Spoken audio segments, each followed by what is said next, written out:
Some of you may have noticed that I recently did a 9-day total online shutdown. Yeah, that's right. For 9 all too brief days, I did not look at my phone, I did not check email, I did not look at Twitter, and I did not open Facebook. I also did not open Snapchat, but that was mainly because I couldn't figure it out.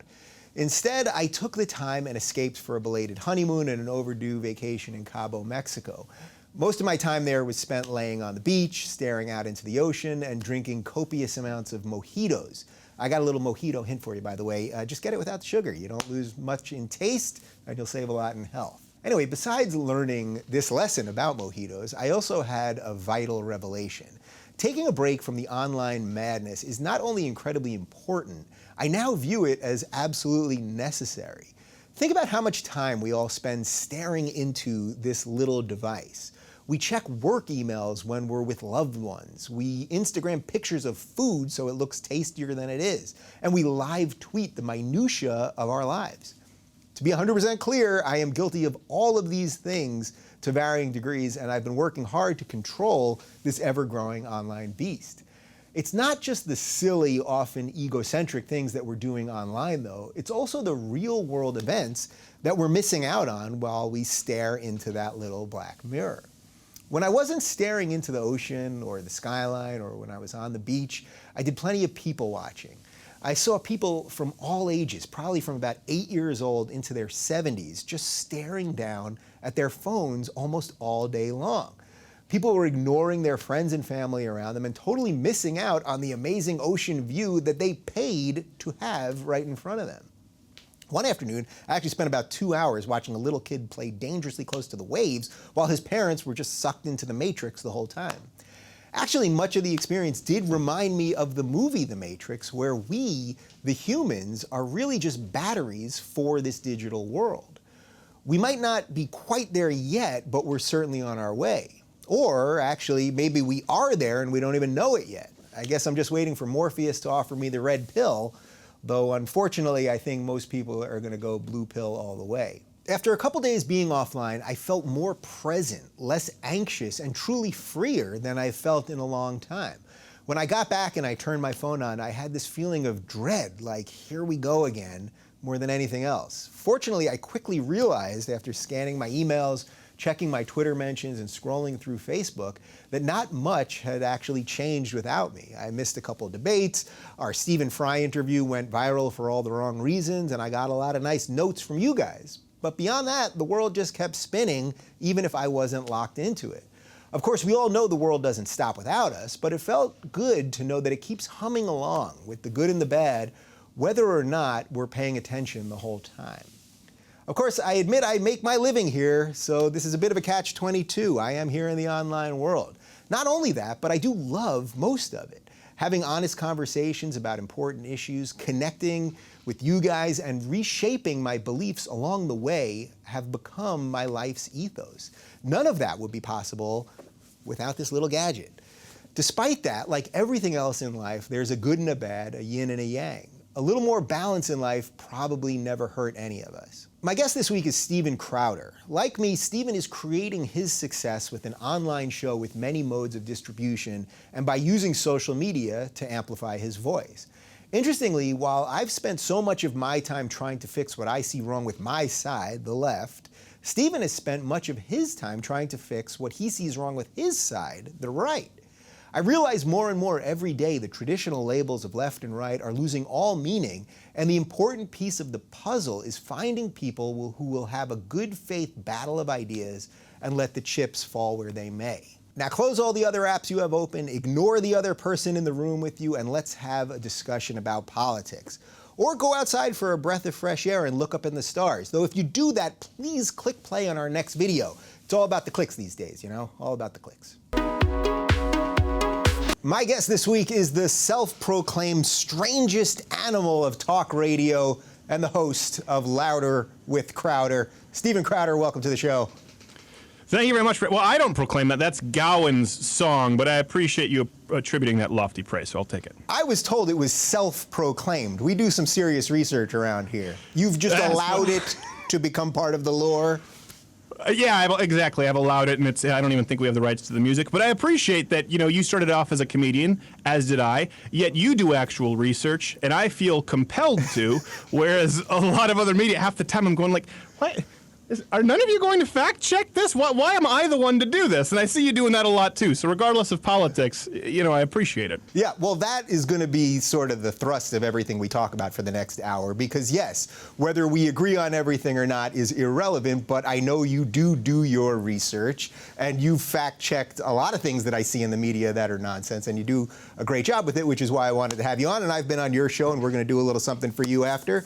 This is cross-promotion-a-palooza. Wait, do a little something for me after. Hold on, people listening, he's going to come on the show. It doesn't have anything to do with his queer party friends. No, none of that kind of stuff. We're on Skype, but everyone's gonna stay clothed. Okay, let's start here. So Crowder, I know a little bit about your history, but for the people that know nothing about you, first off, you're in Michigan right now. Is that correct? No, let's not talk about it. My show is based out of Michigan. I don't need my whereabouts disclosed. Can we? Oh gosh, this is a problem with live television. I was born in Detroit, raised in Montreal. And so I started acting at a young age, 12 years old, was doing voice work and TV, and started doing stand-up in my mid-teens, which then brought me to New York, LA, as soon as I was old enough to be in a bar in the States. And kind of came full circle. I was a young libertarian, sort of edgy, I guess considered comic, getting banned from clubs and colleges. And then went to the internet, and then here we are. But yeah, it all started out, was raised in Montreal, acting, stand-up. That was my bread and butter, really up until I was pulled into this political arena at, I want to say 21 at Fox News. Yeah, it's funny. I also feel like I was sort of pulled into this. I've always loved politics, and I studied politics in college. But in this recent incarnation in the last couple of years, I do feel like there's this pull, whether I like it or not. But so were you always into politics? So you were getting banned at clubs? What were you doing? Yeah, colleges. Well, there was I remember the first thing was a multicultural fair, and Muslims complained. And this was long before Ahmed the Dead Terrorist or any of that. If you watch, I've done plenty of material on Islam, and I've made fun of literally every single group or politician on our program. Particularly if people subscribe to the podcast, our commercials are nothing but sketches and parodies, and so everyone, no one is safe there. I just made a joke about some kind of like a Muslim guy beating his wife. I don't remember what it was. I might have been 17 at the time, beating his wife in order to keep quiet about the fact that he beat her. And people got offended, and then Asians got offended because I had some jokes about anime. I remember being young, just thinking, this is comedy, right? Like some other guy just got up talking about a three-way at a truck stop, and my stuff is relatively benign. It's offensive, but it's not dirty. So it started with that, and then just meetings in back rooms, with Viacom and MTV, and people saying, you really shouldn't be saying this. So it just sort of happened organically. I was always conservative because I was raised in a socialist province. My parents were, my dad just taught me. That's how you do it, yeah. Yes. Well, you know what? And that's true. A lot of people don't understand. If you talk to people who've left those places, very, very few of them still support socialism.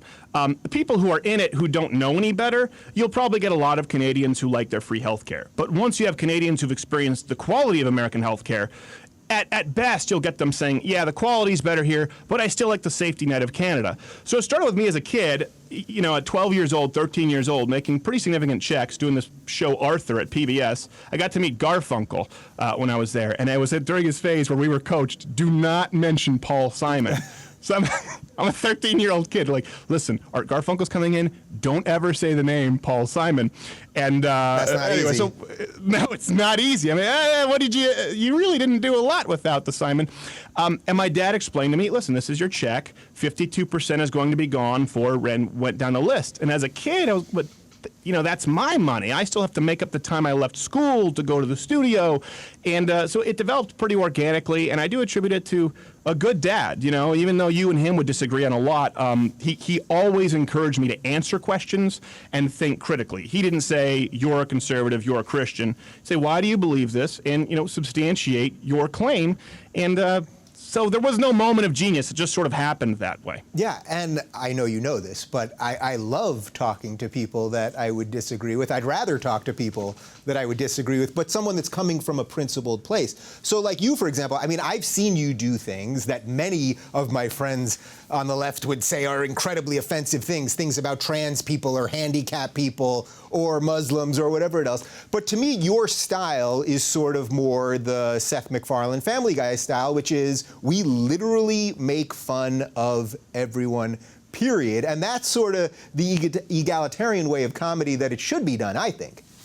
Yeah, I don't. What have I done about handicapped people? I can't. I mean, we have. I'm sure. I have no doubt. Well, but you were in the wheelchair. No, I actually had knee surgery. Oh, that was. I thought. Well, I know you had knee surgery, but I thought that was part of. No, that was legitimate. That was legitimate. Yeah, the journey for Bernie. No, I actually had knee surgery, but now. Well, you really take comedy far. That you go ahead and have knee surgery just for the bit. That's commitment. It is commitment. Well, that was commitment. That was a journey for Bernie, where Jean-Guy Tremblay went in for 9 hours at a Bernie rally. I mean, at the end of the day, it's either funny or it's not. And I know you'll get people in the comment section go, "This is why conservatives can't be funny." I've never been of that school. I think Jon Stewart is hilarious. One of my favorite comedians is Kathleen Madigan. I think Bill Maher. It can be so horrendously unfunny, it's unwatchable, because all he does is throw up his hands and make a political statement. There's nothing wrong with that. Right? Oh, these teabaggers, and everyone, like, that's just hack to me. He can be funny. Love Bill Maher. Sorry, he can be funny, but when he does that, you just need to say, okay, your comedy hat is off. And I do give them more leeway than people who don't claim to be comedians, but it has to be funny. And I do think, and I wrote about this at Big Hollywood back when it was, Andrew Breitbart was a good friend before it was Breitbart. Shapiro, myself, Adam Baldwin were some of the first writers, and I wrote about the Tina Fey doctrine. And I said there's been a noticeable shift in comedy, and if you'll see this on SNL, where Tina Fey will forego the funny joke deliberately to push an agenda. And she did that with Palin and McCain during that election cycle, and it just wasn't funny. And that's my biggest issue with it. Again, not that you can't do it. You can do it.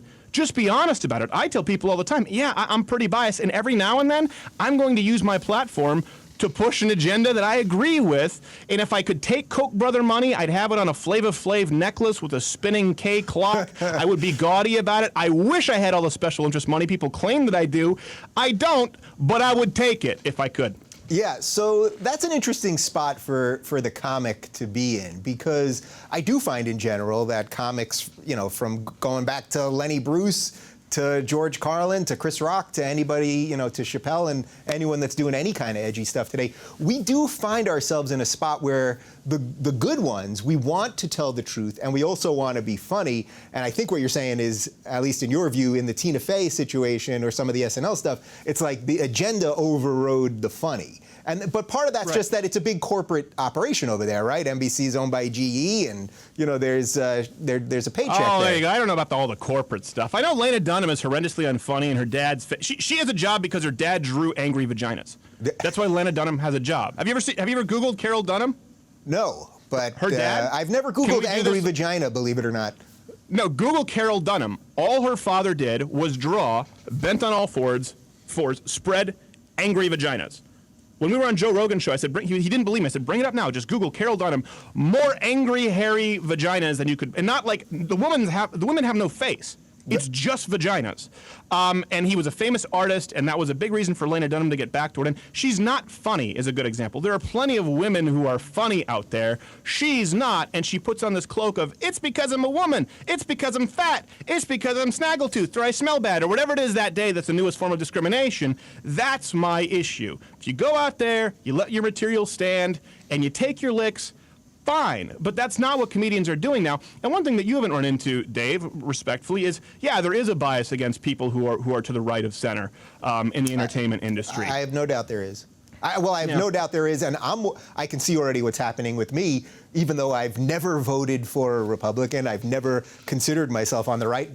My whole show is to try to save what I see with the left, and I know you're trying to save the right, so we'll get into some of that in a sec. But yeah, I see people trying to paint me as right now because I don't fit into the exact box that they want on the left, which is extremely disappointing to say the least. No, absolutely. And, but I think you see this too. Like I don't think Chris Rock is funny. I think Richard Pryor was hilarious. Eddie Murphy. I've never thought Chris Rock was funny. I was there watching him backstage because I was a seat filler as a kid at the Just for Laughs festival. So 12, 13, he was coming out in his jeans jackets. I just didn't think he was funny.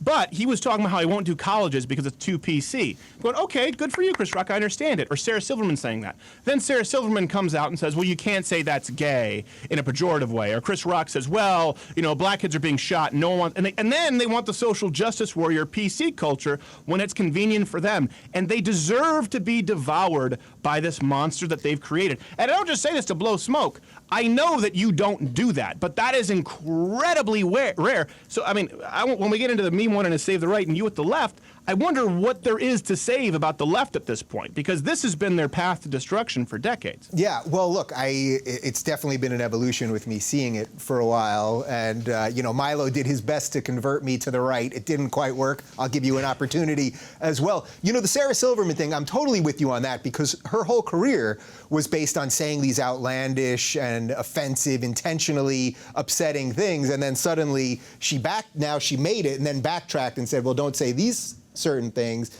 And it's like, right. How did you build your whole operation? So how do you expect the young guy, how do you expect the next Sarah Silverman to go ahead and be edgy when now you, as the once edgy person, has set up some new rules of operation? Absolutely. And we wrote about that extensively on Sarah Silverman. A good example is Bill Burr. I think he's as good as any comedian who's ever walked the planet, of any generation. And he's not a political guy, but he's going up and he's saying things that inherently are political now and offending people, and they get mad and people protest. He's just funny. Yeah. Now, it doesn't mean that you can't be a political comedian. You do it. Kathleen Madigan does it from the left. A guy named Jeff Caldwell, I find hysterical, and he's very far to the left. Dennis Miller. I'm not saying there's only one type of comedian, but Sarah Silverman, like you said, made her living off of that, joking about whatever it was, Ethiopian famine victims and rape. And it was very, very funny. It was very cutting edge at the time. But what's okay for her is not for you. And she wants to slam the door shut behind her because all of a sudden she has depression and she's made an indie film about it. And I just think that's horse crap. So basically, you just want a sort of consistent set of principles, right? Is that really what's going on here? The way that you've been trying to talk about what's going on the right, you just want that applied to comedy as well, because these people are talking about real issues, so you want them to be consistent. So if you're a liberal, you should be for free speech, right? And allowing people to be offended and all that. And that's what you want these guys to stand up for. Yeah, but I don't think liberal, we use this term and people get mad, and so, they say anti-authoritarian and then libertarian, but then like you talk about Milo, and then you have these libertarians who are supporting Trump, which is completely and totally indefensible. I am conservative. I am a Christian conservative. I'm open about that. But I would certainly, if you looked at my policies and put me on that little quadrant without the biased questions in that online questionnaire, I would be considered much more libertarian. Like, I'm a Christian, so pro-life, absolutely, because I believe it's murder. And I believe that's a tenable position. That's why atheists have made it. Drugs, states have the right to do whatever they want. I don't think drugs are good. But if states want to legalize pot, they want to legalize heroin, fine. Now, that doesn't make me popular with libertarians because they say, well, that's a cop-out. Well, no, I have to be consistent and believe in states' rights. Why would a libertarian say that's a cop-out? Because aren't you saying go ahead and do it? What's the cop-out there? Would you personally vote to legalize drugs? I'm like, in my state, I don't know. Probably not. If you look at the results of Colorado, I probably just wouldn't fill out that voting ticket. And they go, well, then you're not for personal liberty. Listen, you don't have to personally support something to understand the government's legitimate role. So, yeah, I'm personally a Christian conservative. I know I'll take licks for that. I'm open about it. But I would be much more of a libertarian regarding policy. That's why the guy who I want to be president is the guy who wants the job the least. You want the Ron Swanson. The guy who doesn't even believe the job should really be doing all that much. That's who I want. Okay, so let's get into some of the politics stuff. So all my people know my situation with the left, but you have been in a very similar situation with the right. I know a couple of people in a similar situation as you, but basically, your sense, I think, is that the Trump situation has sort of hijacked the party. Nobody's really talking about issues anymore. It's really just become personality driven. This is why Milo loves it, actually. And I can get on board some of that because it's so against the social justice warriors and all that. And I like that part of it. But you're Right. a policy guy, and that's why you do these videos breaking down policy and calling out bullshit and all that. So is that really what you're struggling with here? That it's not, this election almost has nothing, at least on the Republican side, has nothing to do with policy? Well, it's not a struggle for me at all. I mean, that's one thing. I have complete respect for people who say, you know what, I'm not a Democrat, I'm not a Republican. I just want someone who's going to come in and piss people off, and I'm angry, so I'm voting for Trump. That's fine. I have no problem with it. I have much, I don't want to say a problem, but I have far less respect for people who have claimed to be Tea Party conservatives or Christian conservatives doing these sort of mental gymnastics to justify the actions of somebody who basically wants to come in and take the greatest power grab the executive office has had, if you look at his proposals. Not once has Donald Trump's answer been, I don't think the government can fix this. Every now and then, wouldn't it just be good to hear politicians say, nah, yeah, damn, yeah, that sucks. I don't really know if I can fix it for you. Right. I would just like to hear someone say that. So that's why you would want a real libertarian candidate then. Would you vote for Gary Johnson if he was a legit third-party guy, if he could get into the debate at 15%? Would you go for him? Well, I've said this. If it's Trump versus Hillary, probably. Just because I don't believe, at this point, I think they're the two sides of the same coin. I don't believe any of them are pro-life. I know Gary Johnson's not pro-life, but I genuinely believe that he probably attempts to defund Planned Parenthood. I know he has no choice. I'm a big supporter of the two-party system because I come from Canada, which is a parliamentary system. The reason the two-party system exists is to avoid this quagmire that you see in the primary where someone can hijack a party and can't get over that 36% ceiling of the vote. Listen, I thought Donald Trump coming in, like you said, I like that he pisses off the right people. That's great. I get it. I like that he's coming in and he's speaking in a way that, like you said, the media they don't know what to do. All of these analysts and talking heads. I mean, that's how I got on Fox News at 21, and I would just go on and make fun of them. And they didn't know how to handle it because this is how you conduct a debate at a round table. So I understand all that. But at a certain point, I was saying, I need to hear something, anything, at any point espousing some kind of constitutional conservatism. And I haven't seen that. I don't care if things are ugly. I don't care if people are politically divided. Listen, I'm fine with being politically divided over the right issues. If someone wants to ban students for using offensive words on campus or they want to enact speech laws, I'm fine with being politically divisive with that person.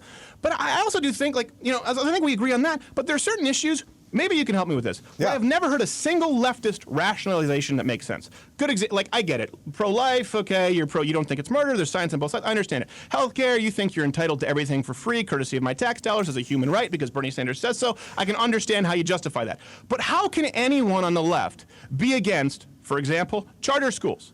Or a voucher program attached to the student as opposed to no choice sending them to a school? How can a leftist be against drug testing or working for welfare, as we saw in Mississippi? Okay, you want to get your welfare, you show up, you work, we place you in a job, we put you in a job placement program. I've never heard a rational argument against some key issues, and it always reverts back to more government power.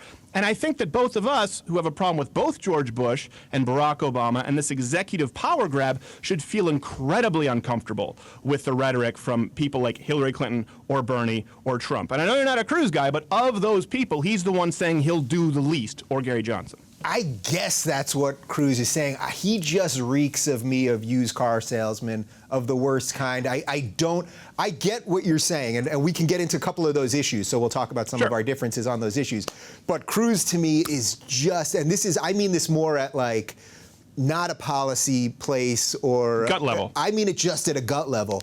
I watch him in those debates. There is something so slimy about him. And this thing that, what does he have? Finally, he got one guy in the Senate to back him. I think Jeff Sessions or maybe one or two others now have been sort of forced into it. Or I think Lindsey Graham systematically endorsed everyone else first, and then the day that he would endorse people, they would drop out. I'm pretty sure now he's See, going I love that. I love that. And Yeah. that's the shit that Trump people claim they like, right? Oh, he's gonna go in, he's gonna piss everybody off. No, he doesn't. They're all willing to work with him. All the Democrats widely acknowledge that he's a much more of a deal maker, that he's unprincipled. And Ted Cruz, they hate him because he went in and he said, Mitch McConnell, you're a liar. Hey, John Boehner, you're kind of a piece of crap. I like that. I don't want a guy who's going in to make friends at this point. I understand it, and it's a valid criticism, but it's the same thing they used to praise Trump when it's untrue and then criticize Cruz. Yeah, he's unliked. He's polarizing because he is the outsider, and I I understand that. I actually like that, but I also understand, you need someone who can work with both sides. And what do you think about him on just that gut level? Because a lot of people, what I'm saying about that, just that feeling about him, you get a feeling about all of these people, and I can gladly tell you my feelings about the rest of them, but like you just sometimes get a feeling about them, and I think most people are with me on this. What do you think about that? Well, I think the media has done a really unfair. I think a good example, right, is kind of studying home state. Ted Cruz versus Marco Rubio. Ted Cruz won his home state overwhelmingly. Marco Rubio lost it by a big margin. That's because people voted for Ted Cruz. He did exactly what he said he was going to do. People were happy with him, whereas Marco Rubio sort of betrayed his voting constituency. And I like Marco Rubio, but he kind of screwed the pooch in the Gang of Eight. So I think it's important to know, okay, we feel that way, but has he been consistent? And how do people who voted for him, who said, okay, you have the job, feel about him? What do they think about him? And the numbers are incredibly consistent. Yeah, I agree with you. We had him on the show. And actually on our show is where he was the best. He was a little bit loose in the shoulders. Yeah, it's that way where, well, let me tell you a story. And they can say, okay, I get it. And then Donald Trump just says, he's a prick, he's a lying, piece of shit. And people like that. Right. But, well, Cruz always tells a joke, and then when he releases the punchline at the end, you're like, wait, did you get to the punchline? Like, there's never a laugh. But you're a comedian, that's not fair. I mean, if Hillary Clinton tells a joke, it usually involves, devouring someone's head on the stage. So they both have their weaknesses when it comes to delivering a punchline. But I certainly wouldn't say it's unfounded. If you could just take a better delivery, I understand that gut level. I mean, I've had him on the program, I've dealt with his people, and they were always very, very honest and very professional. And we've dealt with a lot of candidates on the show. So I can say that on a personal level, and then on a record, on a policy record, the guy's been pretty consistent. He wasn't my first choice, but here we are.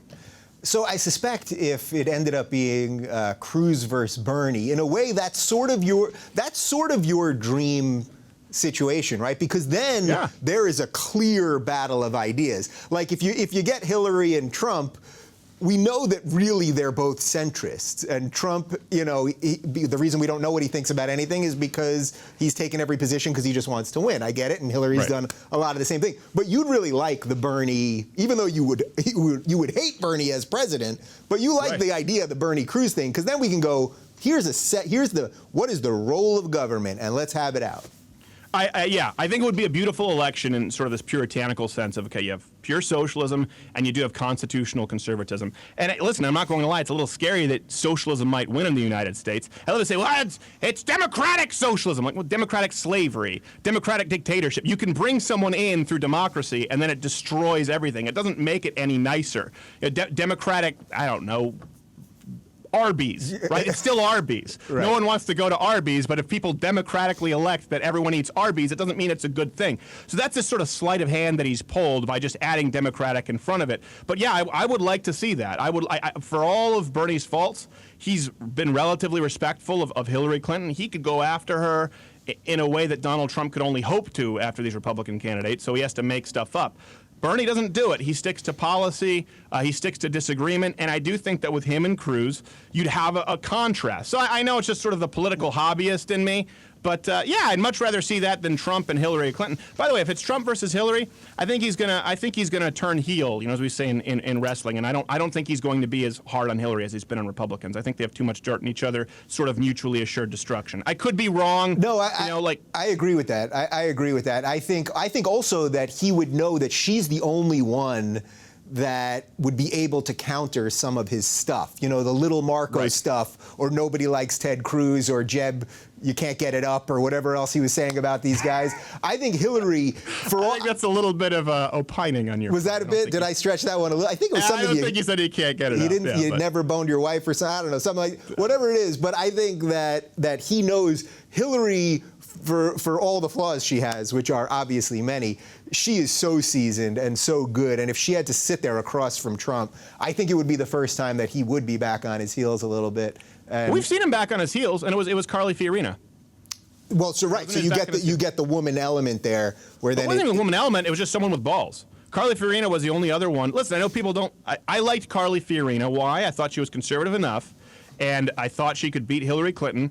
And she is someone who you ask a question, she will answer that question. What about the running a company into a ground thing? Did that bother you? Does it bother me? It depends. Let's see what happens in 2 years with Aura. You never know, Dan. I'll blame it on you. Now, listen, you can. Did Carly Fiorina just take over Aura? Is that what you're telling me? I don't know.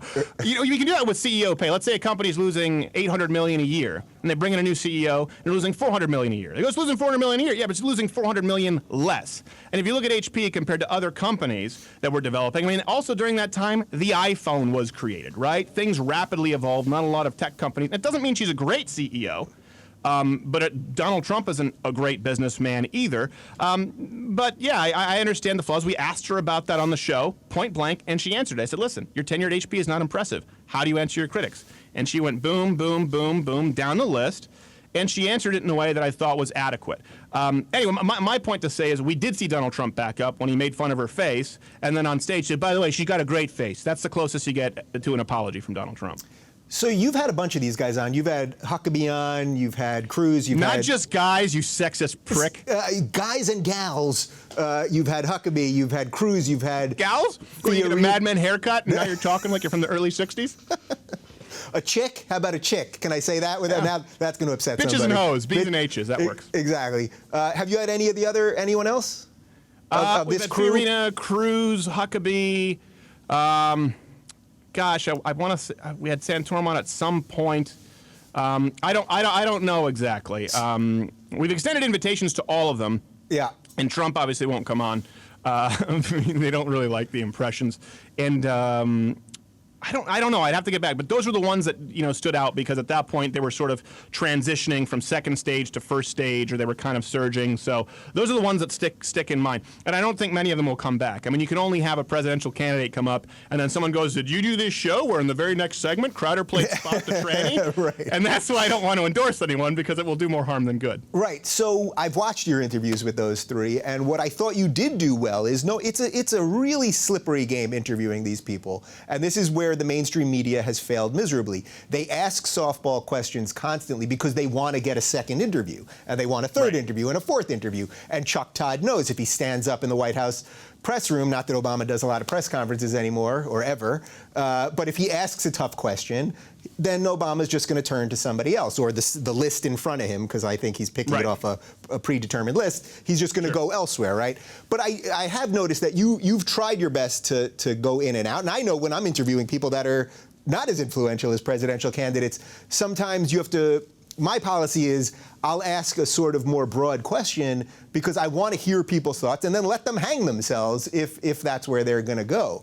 But how aware are you of that when you're talking to them? Like, oh, I want to get this guy back, or I'm going to do the segment after, or any of that stuff. Well, it's funny that you said give them kind of enough rope to hang themselves. We had to change our policy after one of our guests was caught masturbating in the closet and hung himself. So we said that we maybe played this poorly, overplayed our hand. Wait, is that real? You had what's it? No one carodied themselves in the studio aside from not gay. Carodied, yeah, that's the name I was going for. Okay. Oh my gosh, that was so awkward. I remember when I was watching that movie Life as a House, and it was Hayden Christensen, and there was that scene where he's choking himself in the closet, and my girlfriend at the time and her mom were like, "Oh my gosh, it's so sad. He's trying to kill himself." And I was going, No, I think you're missing the concept of the scene. Like, what are you talking about? And I had to explain to them, like, people do that? You, a good Christian conservative, had to explain that to your poor wife? That is very sad. No, it wasn't my wife. It was a girlfriend at the time. Oh. And I also had to explain to them that World War II happened because they were actually German. And I was watching Saving Private Ryan once. And they're like, turn it off! So it was that kind of a serious German family. The question was, my thing is, and I think you're good about this too, ask them, give them the ability to answer, and if they don't, follow up, hold them to it. And my job is not to have them back. That's not my job. My job is to get the questions answered that I think the audience wants to hear. And I try and do the best job of it that I can. This is not something I signed up for when I was, planning a career. I'm grateful to have the opportunity. And I will say, Carly and Ted were very good in answering the questions when they felt that their guard was a little bit down. And that impressed me. And that's what we don't have. We don't have a lot of local politicians or any of this stuff. It's a podcast that happens to be syndicated on radio. And the problem with, traditional media is these people, they send out these press releases. You get like 20 a day begging for some state rep to be on. And I just, listen, we're not going to do it. Our job is to entertain the audience, to inform the audience. If it's not entertaining, informative, or insightful, it gets scrapped from the program. So that's how we try and run it. So a lot of this stuff, I always vacillate between that everything bad in the world is the media's fault and everything is politicians' fault. But really, it's both of them, right? Like when you watch the White House Correspondents' Dinner and you really see how close these guys are. And, Right. they call it nerd prom and they think they're so edgy and cool because they're all nerds together. But it's like, you guys are going to parties together. You guys are going to dinners together.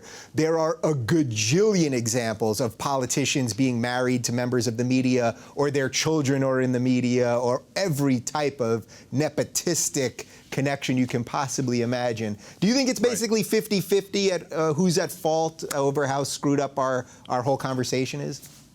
No, I think it's entirely due to the left. And then I think we can. No, really, listen, you talk But about what do you media. really think? Yeah. Yes, you talk about media, entertainment industry. It's entirely to the left, wildly to the left. And so you're right about these relationships, right? These cozy relationships between media and members of, members of office. But then they try and take this and they go, so mainstream media is it's funded by the Koch brothers and big oil. Listen, you cannot tune in to CNN, MSNBC, they could go Fox News, Fox News, Fox News. Okay, what about ABC, NBC, CBS, CNN, MSNBC? Every single other news source that's not Fox News is pushing the man-made global climate change agenda. Sorry, I have to get that right. It's not global warming. They're always pushing, the LGBTQAAIP agenda right now with the laws in North Carolina. They're always pushing the anti-corporate, anti-Republican agenda. So people think because there's some kind of corporate influence that it automatically means that media is conservative. It couldn't be further from the truth. You can look at the numbers, you can look at the statistics. An overwhelming number of people, not only in executive positions, but people who work in the industry, whether it's Hollywood, music, or media, are entirely left. So if people watch it and they think that they're dishonest or they feel like the mainstream media has misled them, I would agree that rests entirely at the feet of the left. Republicans have had plenty of opportunities and they've screwed it up too, Fox News included, and a lot of AM radio. I get it. But the reason Fox News and AM radio are singled out by the left is because those are the only two mediums that aren't 100% dominated by far left influencers. So I want to make sure people who are watching this, the young audience, go, corporate media, man. It's still to the left, very far to the left, and I hope people realize that. Yeah, Ben Shapiro laid out a very similar case for that when he was on. But all right, I know a lot of my audience is going to be shaking their fist at some of the things you just said, so let's back up a little bit. Climate change. Now, I had Dr. Michael Mann from Penn State. He's one of the most respected climate scientists in the world. He laid out the case for climate change. He laid out the 97% of scientists in this field that believe that man-made climate change is real. Bullshit. So, all right, I let him on for an hour and laid it out. So I'll give you 2 minutes to debunk it. Go. Well, listen, I'm not going to debunk climate change, but the 97% is bullshit. If you look at the questionnaire, basically, if you didn't believe in climate change, you were not included in the sample study. This is taken from 2 examples. People can look it up. We've written about it on the website. There is a petition out there. Now, again, I'm not a scientist, so I'm not going to talk from the point of view of a scientist, but I will talk from the point of view of consensus. Little known fact, science isn't governed by consensus, it's governed by what's right. But if we're going to use the consensus argument, there's a petition out there with over 30,000 registered scientists, several thousand atmospheric scientists, which means that right away you're in double-digit percentage points of the qualified atmospheric scientists proactively going out of their way to sign a pledge saying we don't believe in either man-made climate change or that man-made climate change will have the catastrophic results that these people are pushing.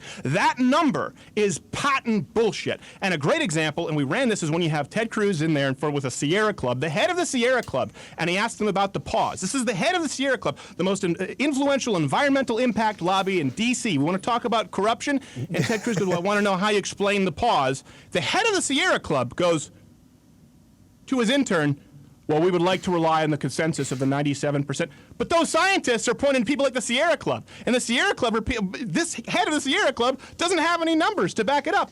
Do I think that the climate is changing? Yes. Is it possible that there's man-made climate change? Maybe. Will that have catastrophic results? We can't prove that yet. People don't agree on that. So you want to wait? You want to wait till Miami is? Miami's already supposed to be gone, Dave. Anyone who watched An Inconvenient Truth, which was the big catalyst that put Al Gore on a board at Apple to collect billions of dollars while masseuses were rubbing his feet and he was doing their arches, know that all these predictions were wrong. They were verifiably false. There's more ice in the Antarctic than ever before. I'm not saying there's no way that humans could be contributing to climate change, but to believe that it is going to have catastrophic results and to believe that the United States government can fix it is ridiculous. And how do they want to fix it? More legislation, more control, more power. If someone has a vested interest here, again, if I could get big oil money, if I could get big fracking money, I would take it and let you know. I've not received a dime, but if someone's grant depends on them saying that the earth is warming and we need to fix it now, those people have a vested interest in proving their theory, and they're not disclosing it. And all they do is say, I'm funded by big oil.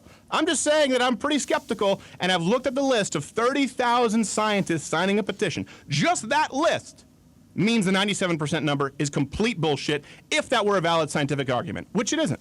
All right. Well, in the spirit of healthy discussion, I had man on. I gave you your 2 minutes. You took every second of it, and now let people do a little Googling. That's a thing, right? And let them see what they think, and then I'll bring up. And I'm not mad at you. I just know. No. Well, this guy's not a scientist. I'm not a scientist. I'm not claiming to be a scientist. By the way, big fracking money, is that a thing? Because I would love to be. I'm funded by the big fracking people. That just sounds good. Well, that's a big part of what's contributed to nearly all of the new employment under Barack Obama's presidency, despite his best efforts. It is a miracle. Fracking is an absolute miracle for United States energy dependence. But I guess leftists want us to be dependent on countries like Saudi Arabia, where they have no EPAs, they couldn't give two shits about a clean atmosphere, and ship it on tankers overseas. The BP oil spill, Exxon Valdez, that happens every year, multiple times a year in the middle of the ocean. You just don't see it. So there's no seagull caught in the oil spill that people feel bad about on a CNBC report. And people act like where do you think your electric car, where do you think the energy comes from? Two giant non-recyclable batteries? Most of our electricity in the United States, a significant portion still comes from coal. You're plugging it in, you're using coal energy. People just don't use, it's a white guilt thing. It's a social justice warrior white guilt. And I'm not saying that someone cannot make a valid argument for climate change. I'm not saying that. And if that scientist were on here with me, he would eat my lunch. I absolutely agree. But when you are trying to take away my private rights as an American citizen, that's where I have the right to be skeptical. And, you have Bill Nye saying that we should be jailed now. That's crazy. Right, all right, so I'm with you on that. And of course, as a more limited government guy, I'm with you on the idea that government can't solve everything. If the climate really is out of control, the idea that the United States government or even the UN, they get together and they have all the Kyoto conference and the Paris thing that they had and all this stuff. They get together, they say all these things. Literally everything they say is non-binding. There's no enforcement that the UN has to do any of these things. So they sign these papers. They say, this is what we're going to do over the course of the next 30 years. And, whether they do it or... Yeah? I went to the climate summit. Yeah, the one in Cancun. Yeah. For people who say, it was fear-mongering. First off, the Kyoto Protocol is total and complete, utter horseshit, and it would destroy people in third world countries who need energy. These people aren't talking about running their cars. They're trying to heat a can of beans over an ironing board in a trash can, right? So your solar panels might feel good if you're living out there in Palm Springs. These people can't afford it. Secondly, I was there when Ted Turner got up on stage and proposed communist China's one-child policy. He wanted that to be binding on the protocol. I was there when he proposed that. So when people say I'm the extremist, just saying, hey, let's wait a little bit, and this guy's getting up with world leaders proposing a one-child policy. By the way, how do you enforce that? Again, do the Googling.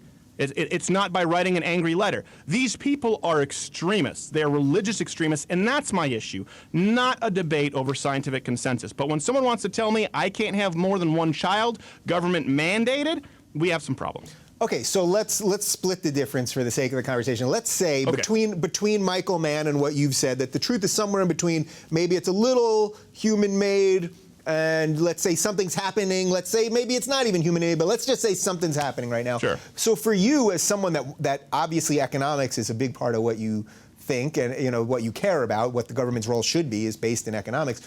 Don't you think that the government could perhaps do a little more to invest in green energy so that there's still an economy there? So maybe we'll burn less coal, but there's a lot of money to be made in wind power and solar power and all of those other things. So there you're not losing, you're just shifting where money is, not losing money. Or not losing jobs. Sir? What's that? Are you out of your tree, sir? Solyndra?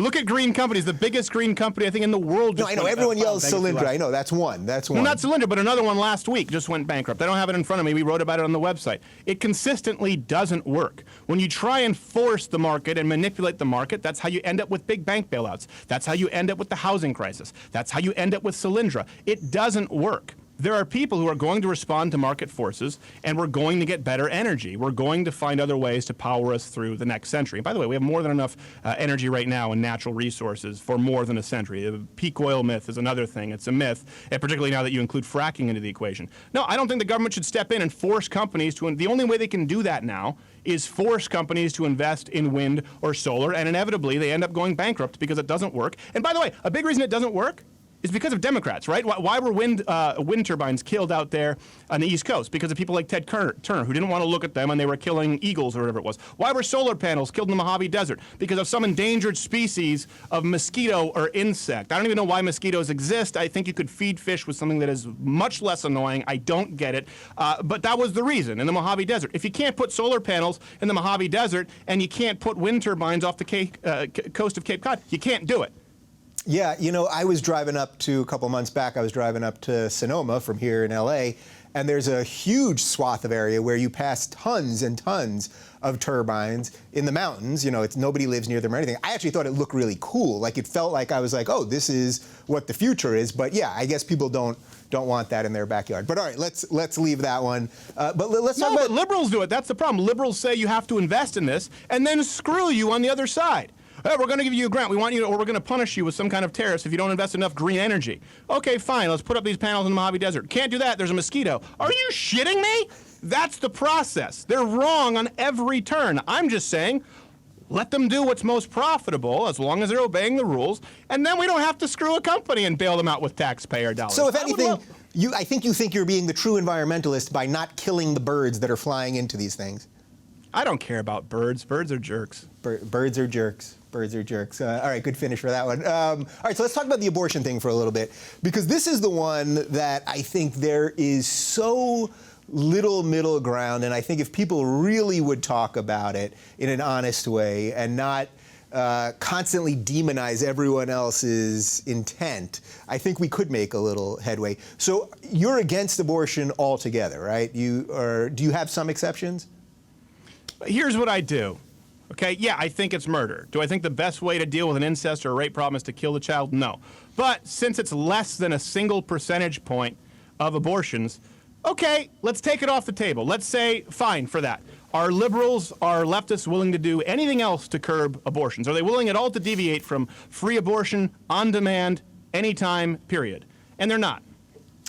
Okay, so I'm with you on the. So I think I'll say it. You took a principled approach there. You're saying that there's this 1% now. Everyone makes it sound like the rape situation or the mother dying is a much bigger percentage than it is. So I'm going to take your word that it is 1%. I'll go with you on that one. Don't fact check me at all. Just take my word for it. That's what I live for, Dave.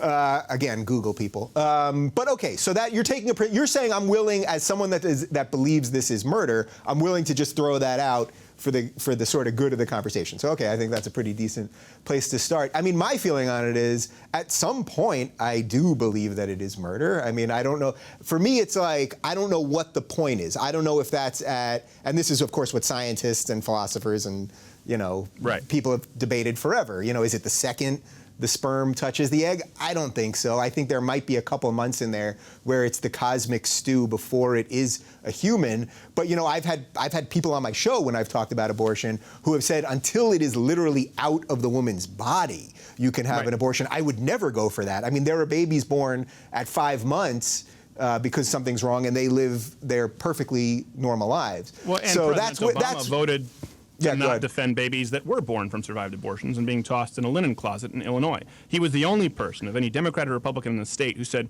no, we don't need to protect them. These babies who have survived abortions, let them die in a linen closet. And he said because there were already laws in the books. The reason this was there on the floor for a vote was because it wasn't working. So again, if we want to talk radical, babies who are breathing, who are crying, who are left in a linen closet to die, Barack Obama voted to ensure that could still happen as opposed to voting present, which he did a significant amount of time. Again, so I don't think it's extremist for me to say, all right, let's toss those out. What can we do to limit abortions versus someone saying, no, even if they survive the abortion, that's the lady's choice, let it die. And again, it's been painted from the social justice warrior left because right away I'm a sexist. Or even you, for what you said, you would have feminists who would be all over you. Well, you have no right at any point. Even though there's a scientific argument to be made at conception or much earlier than feminists want to admit. It doesn't matter. We're considered the extremists because we're against it at all. And I don't think that what I'm saying is untenable or less reasonable than Barack Obama's voting record on abortion. I think it's far more reasonable. Right. Well, that's why I hate this discussion is so stupid, because the right makes it sound like the left just wants to kill babies, and the left makes it sound like the right just hates women, and neither one of those things are true. I assume the left wants to you're kill married to a woman, aren't you? So I'm pretty sure you're pro-woman. I'm not you, Dave. I'm married to a woman. That's what marriage has always been. Right. We'll get to that one too. So I would. He's a homosexual. So stupid. I'm so in Palm Beach. There was an old person who just on the beach said it didn't realize he's a homosexual. And I was sitting there with my wife, just like, I can't believe we about you. Someone was talking about you. No, not about me, but about someone else who clearly was. And I don't know. No, it's just been ringing in my head. I was looking for an excuse to do it. I'm sorry, Dave. No. Well, you're working out too much. You know what I mean? That's the tip-off for a lot of people. So with the abortion thing, so if you take the position as you've just laid out, and you were to not force women to have babies, it sounds silly, but say a woman can't have an abortion, but she can't afford it, she doesn't want the child, et cetera, would you be for having the government help in some way once that child is in the world? Because that's where I think we can maybe get to a little common ground on this. It's one thing to say, all right, well, I'm against abortion, but then you know what? There's still a child there who's ultimately the victim because of the parents' poor decision to either have sex in the first place or go ahead and do what they had to do. Well, I disagree with your premise. Forced to have a baby, again, if we're taking away the less than a percentage point of a percent with rape and incest. No, I get it. People are to have sex. No, I get that. But I'm talking about after that. People are going to make mistakes. People are going to do stupid things. But it's important because they oppose anything that would prevent that situation. A great example is, listen, and I'm not a huge fan of all the foreign aid that George Bush did, but who did the most good for Africa, the AIDS epidemic, than all presidents combined, was George Bush, and it wasn't even close. And it wasn't just because of money, it's because he was the first guy. People don't like him because he's a Christian, and they hate the abstinence education, but he went in and said, hey, if you rape a virgin, you're still going to have AIDS. You guys should actually abstain from sex. Let's teach them morality as it relates to sex, and then throw some condoms at them. And it worked. Verifiably, it worked. Same thing with Christian conservatives here in the United States. Someone's saying, listen, the only thing that stops this idea that abstinence only education, that's not a mainstream thing, it's not a thing, okay? Abstinence only means the only thing that works is abstinence.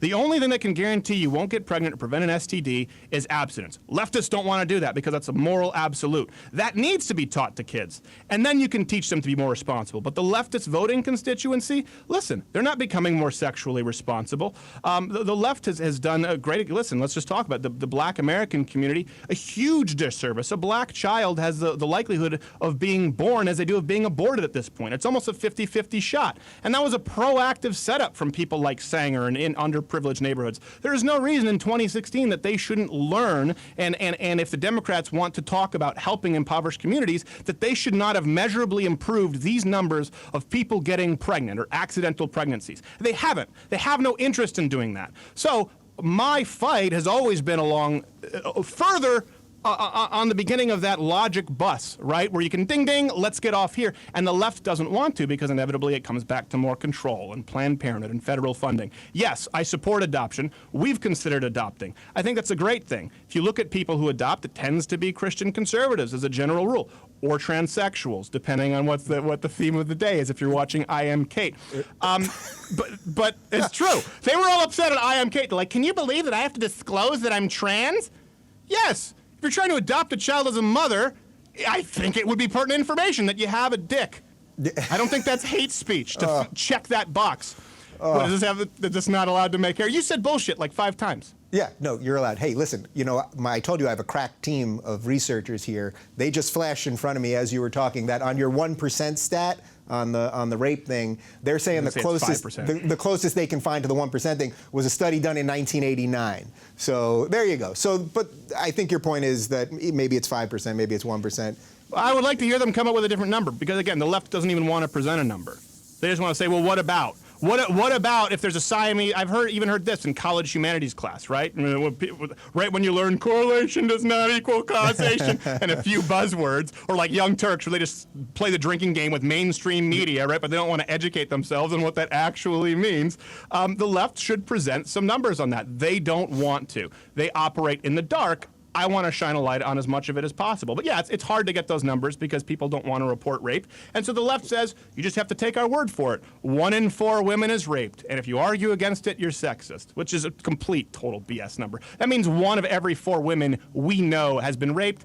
Anyone with a shred of common sense knows it's a lie. Yeah, well, that goes to the lack of trust that I think the mainstream media, without using that as the pejorative style, but just, the cable news operation has just become just terrible in the way that it reports news. They're basically just doing panels all day of people that got everything wrong 6 months before, and they just trope them out again, right? I mean, you can literally, I was watching CNN the other day, and it's like, oh, there's Gloria Borger again. She predicted everything wrong. What's she going to predict? And they do this with everybody. And then, of course, it's also campaign managers debating other campaign managers. You are never going to get anything remotely close to true. And then, of course, their analysts are also former administration officials whose jobs it used to be to lie. If you're Jay Carney, the press secretary, and now you're supposed to be an analyst. It's the height of stupidity. So that's mainstream media, fine. It's easy to knock it, as you just alluded to. But I also think there's a huge danger now with what's going on with the online media that has completely dropped the ball. I think there was a moment.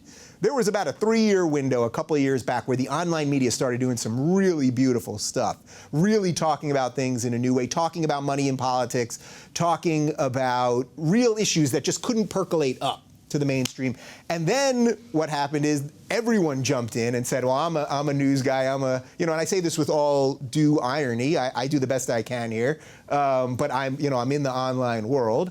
I hold myself to but don't sell yourself short. Listen, you actually try. You're not just regurgitating. You have this whole studio, you do original content. You're not just regurgitating clickbait crap. No. Right? For sure. I respect that. So people watching should appreciate that about you. You have people out there who've made millions in online media and never so much as written an original column because they've just figured out we spend X amount on advertising and we make this amount back by just aggregating the best stories with a hat tip at the bottom. And you're right, it's a real problem. Right, so there's a lot of that, and there's just new sites popping up every day, funded by a lot of times people with a lot of money to push an agenda, and it's all being presented as news. So how do you navigate what you find is true and what you find is worth listening to? I think it's really hard to do. I mean, even when I try to follow things that I don't agree with, and I follow some things I agree with, and half the time I'm like, I don't know if either one of these are giving me anything close to the truth. No, I think you're right, and that's a real problem. We've been plagiarized a lot, and I know people, they'll excuse anyone of being clickbait because we do anywhere from 4 to 6 articles a day compared to 60 or 70, which is typical of these places. Just have staffs of people, and all they do is find out a title. Like for me, it was a point where we severed relationships just when they were just Marco Rubio, billionaire, secret closeted gay boy toy. And I was like, okay, this is enough. I can't even be friends with you people. That's been a big problem with the Trump situation. You have these people who support Trump, who work for some of these big sites. And, we've even received backroom threats if we don't step up and get in line for Trump from conservatives. They see me as more of an enemy than leftists. And I've praised Trump when he's been right, and I've criticized him when he's been wrong. Same thing with Ted Cruz or Marco Rubio. But the issue is they'll also go out and go, look, we have these numbers. A few of these conservative sites said, sites that supported Trump did way better than those who didn't. It's changing, guys. Well, all that says is you're just, clickbait crap, and you're proud of it. It doesn't matter if it's true. It doesn't matter if it's honest. It doesn't matter if there's original content. And yeah, it is a real problem. What I do and what I recommend people do if they're trying to figure out the truth, I'll follow you. People like the Young Turks, I can't stand them. They're almost always wrong. HuffPo, Salon. That's why we're the first at louderwithcrowder.com. Like, we only have me, Not Gay Jared, Courtney, Casey, Brody. That's our entire staff. But we're constantly reading Salon and HuffPo and BuzzFeed and then responding to it because most conservatives don't even have it on their radar. So I always recommend just listen. No one is unbiased. have stuff that's far to the left, have stuff that's far to the right, so you at least know what both sides are saying, and then draw your own conclusions. Trying to do the CNN, we're straight down the middle thing, it's a lie. It's never existed. So I always recommend that people have both clear left and right and make their decisions, because either way, someone's going to try and pitch you. Yeah, so is the real irony here that, everyone says, well, the mainstream media is funded by the corporations, and those are the same corporations that are funding the candidates and blah, blah, blah. And there's obviously some truth to that without question, and that shows why some of it sucks. But that the online media, I don't think people have sort of caught up to what you just said, which it is because it's just driven by clicks. The truth is the first thing out the window, because all you want to do is write the most salacious headline, get somebody to click out of Twitter, get somebody to watch that ad on YouTube, and all of that. And I know very much from what we did from literally day one. It was the first thing that I did on this show, was lay out the rules of how I'm going to guide this show. And I said, we're not going to do clickbait. And I know, even sometimes I'll talk to my producers after, and we'll know that we can get more views if we frame this a certain way, or if we try to rig the system. And we go out of our way not to do it, because I'm trying to do something that I'm proud of. But a lot of these guys, they just want clicks, and that's no better than being funded by a corporation or anything else. No, absolutely not. I mean, we know that we could do twice the numbers. We've run the numbers if we just talked about Trump nonstop. Yeah. And we don't. We just don't do it. Now, there's a difference. You want people to click your content. You want to grow. Our rule is anything we title, people, it's a window, right? The window to a shop. They know exactly what they're getting, and they come in because they want more. Not, whoa, the bombshell Donald Trump dropped that you won't believe. Our title would be something like, Donald Trump accuses Ted Cruz of extramarital affairs. Here's the evidence. I like the head wave you did with the other one. Could you do that more? You won't believe. Absolutely smashes Marco Rubio. You see these all the time. Or something, if Bernie Sanders lets the cat out of the bag on Hillary Clinton, if it doesn't let anyone know and they have to click it to find out what it is, that's clickbait. Having a title that people want to click and learn more, and we've learned, listen, long term, we've seen a lot of companies drop like flies, and listen, we're not perfect and we've screwed up, but our interactions on social media as opposed to clicks far outnumber clicks, because the people who do read it, click it, share it, want other people to be informed. And so a lot of these people have taken a crap on social media or YouTube by just getting the click, but the retention rate is terrible, or people leave. And that's being fixed. There's an anti-conservative bias at Facebook. But I appreciate that you do have integrity with this program, and that you do try and frame it that way. A lot of people out there don't, and I will say it's probably worse in the conservative community than the left, because... Wow, you're conceding some ground. Well, I concede ground all the time. Listen, your hair is better than me right now. You've got a better makeup team. You had a better vacation than I did. You made better choices with that. That's true. That's true. This is true. Listen, you're prettier than I am, but I think there's a lot of ground to be conceded. The thing I like about Donald Trump is that he doesn't apologize when he doesn't think he's wrong. The problem is he never thinks he's wrong. If I'm wrong, I'll apologize. If I don't think I'm wrong, I'm not going to apologize because someone marches me out. And that's a big difference too between me and other conservatives who you may have had on the show. No one pays me. We make ad revenue, or YouTube, or starting a membership. It won't change the free content. I pay my employees and hopefully pay myself, because I've worked for other people. And I know you've been in that situation, and it's a really tough situation to be, because someone else has final call. And, I mean, a good example would be, like, I know you don't want to talk about them because you worked there, but like the Young Turks. I mean, the stuff that they just say is it's just untrue. It's just untrue, or they go on now, and they don't even try, right? It's just saying, hey, come on, simple stuff, folks, okay? Don't be ridiculous. And then Anita's like, yeah. And then they have that guy who's clearly just trotted out because he's gay, and he just reiterates what Anita says. Like, is it Anita? I don't know her name. I always forget her name. I'm just letting you go. I'm just letting you go here. Is it Anita? I'm just letting you go. I don't know of an Anita. Okay, fine, whatever it is. But they have that guy come out. She's like, yeah, I totally think you're right. It was kind of like when Rachel Maddow started, and she would just come on and say, I agree with you, Keith, and that was it.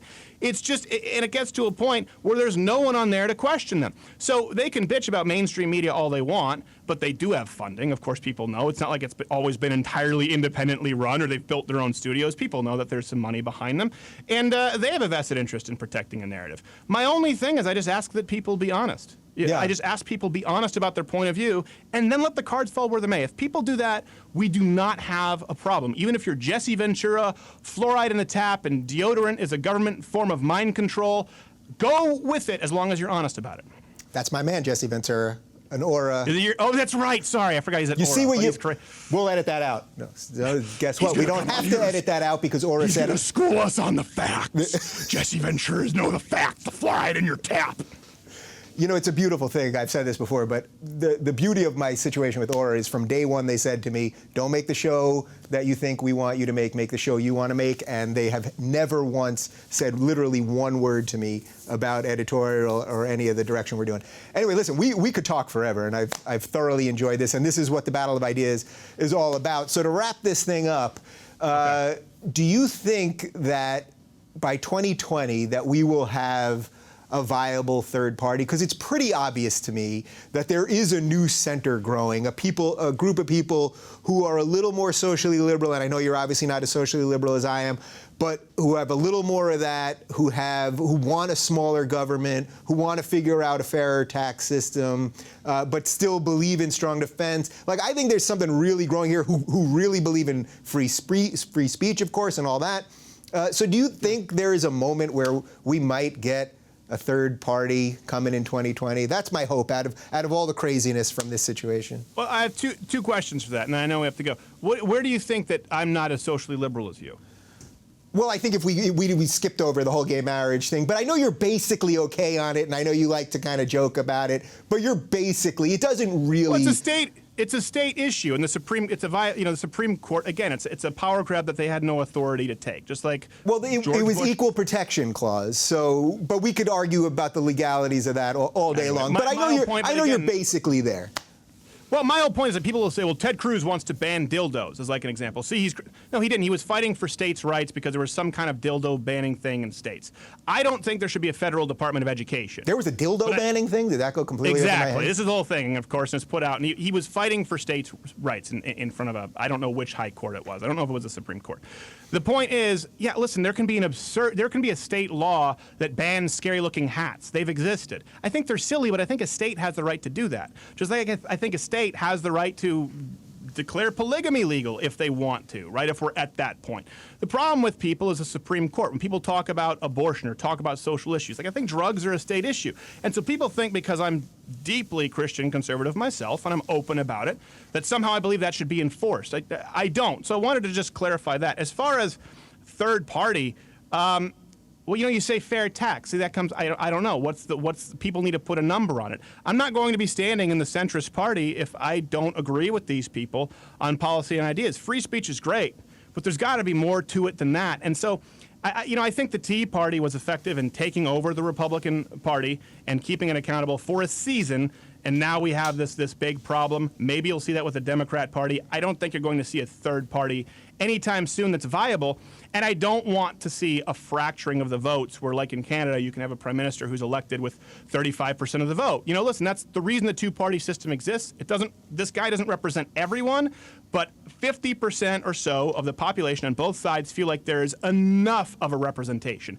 And that's better than 15 candidates representing this specific niche really, really well. That's how you fragment it, and you get democratic socialism because all of a sudden you have enough of a mob who bands together, and they can democratically vote to take away someone else's rights. Yeah, so, I mean, I hear you on that, but the more I think about it, I see that 50-50 thing as just being this much of something that's really this big, and we don't talk about all those other ideas out there. So this is going to be a GIF.